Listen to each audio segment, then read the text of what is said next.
안녕하세요. 경기도 평택에서 자동차 부품 공장 생산직으로 일하는 48살 남자입니다. 이 일만 25년 넘게 했습니다. 오전 8시에 출근해서 저녁 6시까지 기계 돌아가는 소리 들으며 하루를 보냅니다. 더운 여름엔 땀이 줄줄 흐르고 겨울엔 손끝이 얼어붙지만 한 번도 이 일을 놓은 적은 없었습니다. 왜냐고요? 딸 하나 바라보고 살았거든요. 저희 딸은 올해 21살입니다. 수도권에 있는 사립대 다니고 있고 저랑 아내는 그 아이를 위해 모든 걸 아꼈습니다.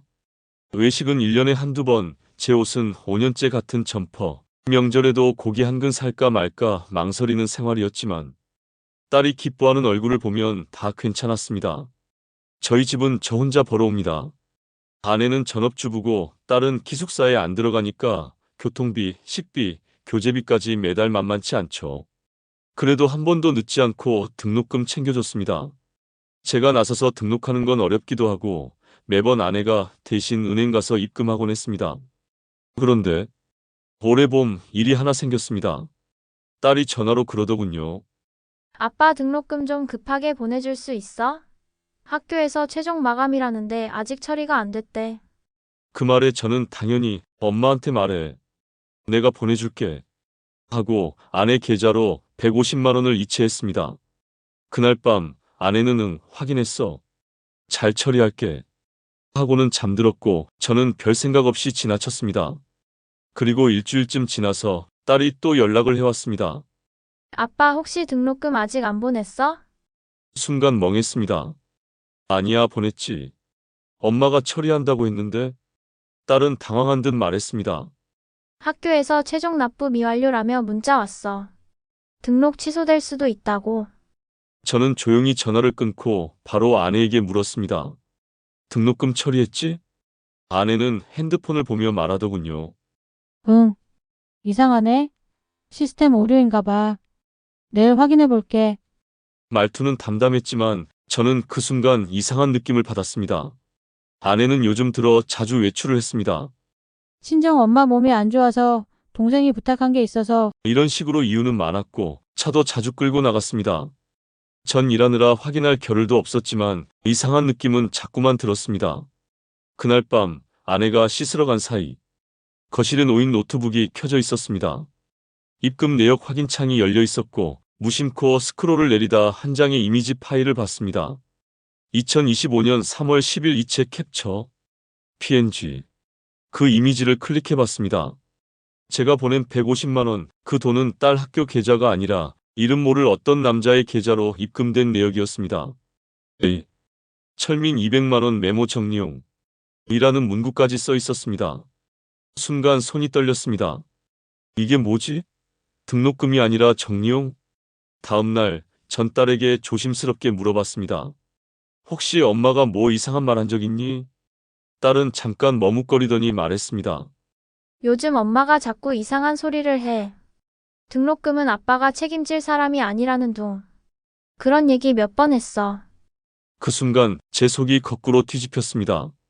나는 지금껏 이 아이를 위해 일했고 그 아이를 위해 내 인생을 바쳤는데 내가 책임질 사람이 아니라고?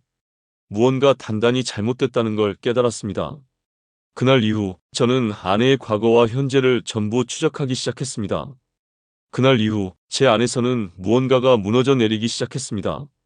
잠을 자도 잠이 온 것 같지 않았고 출근해서 기계를 봐도 머릿속은 온통 그 이름 이철민만 맴돌았습니다. 처음엔 아내의 핸드폰을 뒤질 생각도 못했습니다.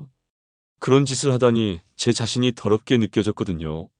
하지만 딸 등록금이 사라졌다는 건 제가 가장으로서 해야 할 검증이라고 스스로를 설득했습니다.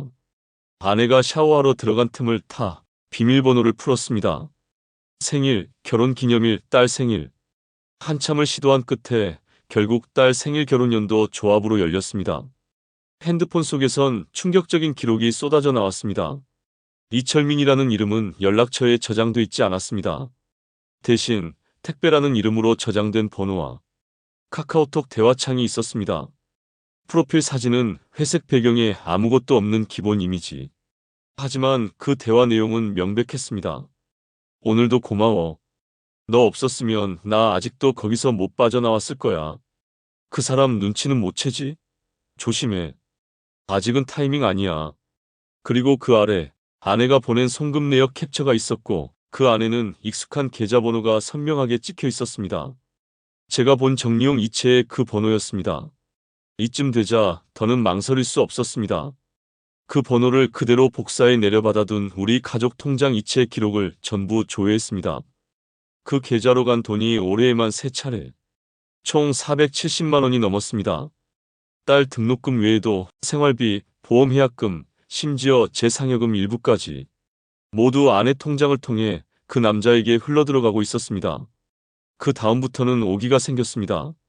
제 동생에게 부탁해 사설 조회 가능한 계좌 추적 서비스의 위임을 맡겼습니다. 합법적인 한도 내에서 그 계좌 명의자의 공공정보만 조회 가능한 업체였죠. 며칠 후 결과가 도착했습니다. 이름 이철민, 연령 50세, 주소지 경기 광주시 외과, 전과 이력 없음, 과거 8년간 외국 장기 체류 이력 국내 무직 상태, 최근 전입 기록 읍 비닐하우스 단독 거주. 처음엔 이름이 낯설었습니다. 그런데 문득 오래전 아내가 술에 취해 흘린 말이 떠올랐습니다. 그 사람은 나를 한 번도 책임지지 않았어. 근데도 난 한동안 바보처럼 기다렸지. 그 사람이 바로 이 사람이란 확신이 들었습니다. 아내와 결혼하기 전 제가 아는 아내의 연애 이력은 거의 없었습니다. 묻지 않았고 아내도 말하지 않았죠. 그렇게 일주일쯤 지나 딸이 다시 전화를 걸어왔습니다. 아빠, 나 오늘 엄마랑 말다툼했어. 왜? 등록금 얘기하다가 엄마가 그건 너희 아빠가 챙길 일이 아니었어. 너는 그냥 그 사람 딸이니까 라고 했어. 그 말을 듣는 순간 제 머릿속이 하얘졌습니다. 그리고 그날 밤 아내가 집에 들어오자마자 저는 조용히 말했습니다. 당신 나한테 해야 할 말 없나? 아내는 순간 멈칫했습니다. 그 표정, 숨겨둔 게 들통났을 때 사람의 얼굴이었습니다. 아내는 제 물음에 잠시 말을 잃었습니다. 그러더니 고개를 돌리며 조용히 말했습니다. 그걸 왜 지금 와서 묻는 건데? 그 순간 전 확신했습니다. 이 사람은 지금까지 단 한 번도 미안했던 적이 없구나. 제가 묻기 전까지 그저 이대로 정리하고 조용히 사라질 생각이었던 겁니다. 딸 내 딸인 건 맞는 거냐?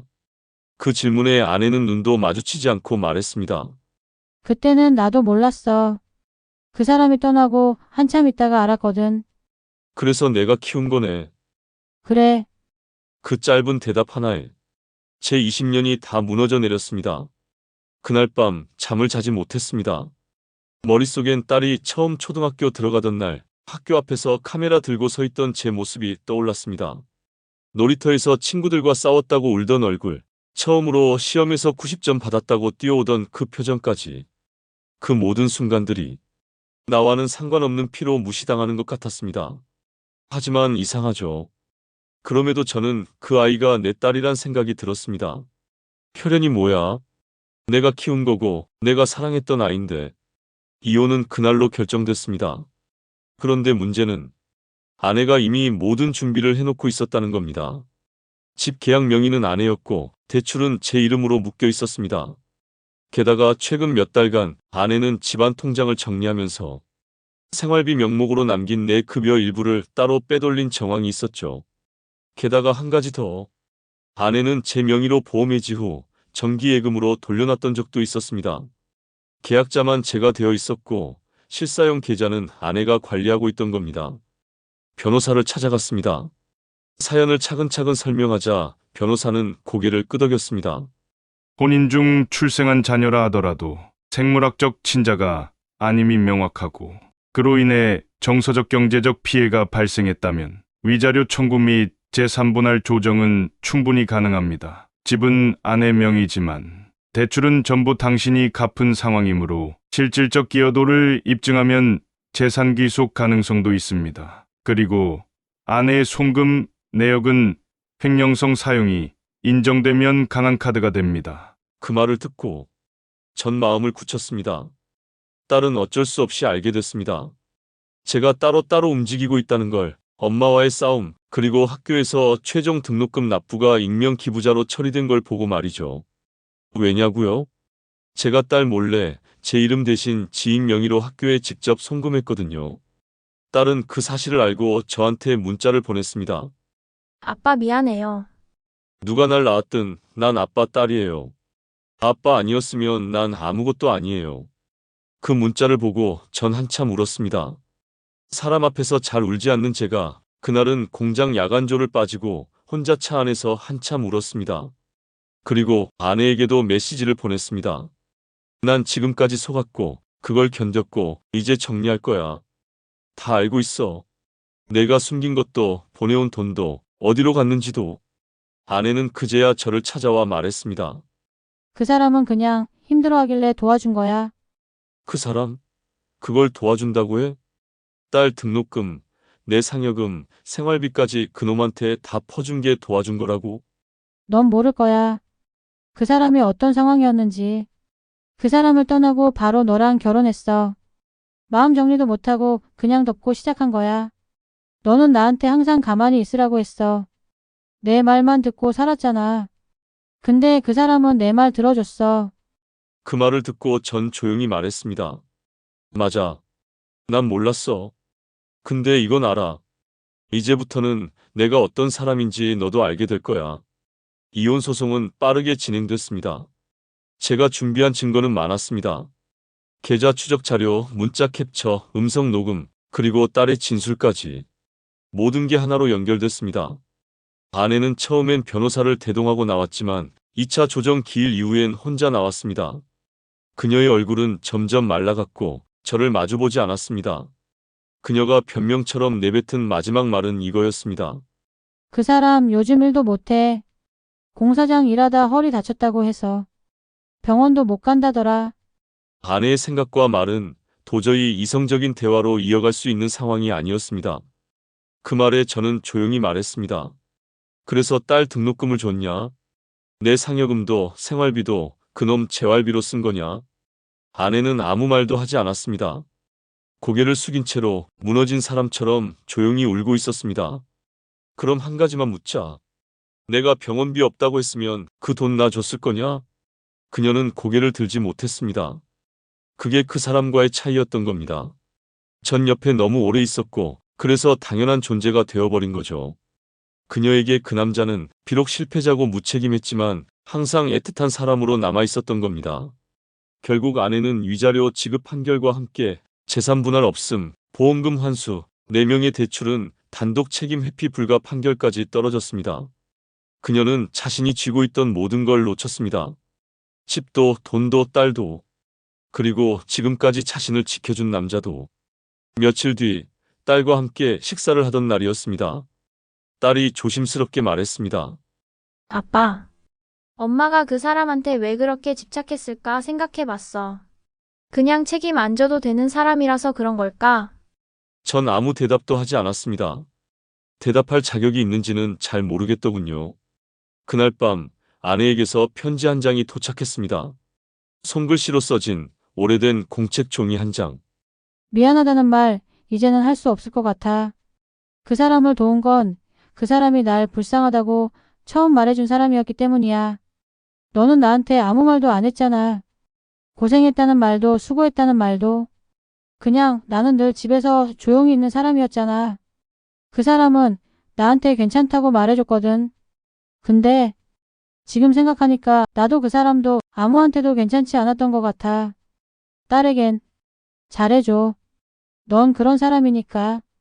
저는 그 편지를 읽고도 아무런 감정이 들지 않았습니다. 다만 하나, 이 사람이 평생 동안 도망치듯 살아왔구나. 그게 느껴졌습니다. 지금 제 곁에는 딸 하나뿐입니다.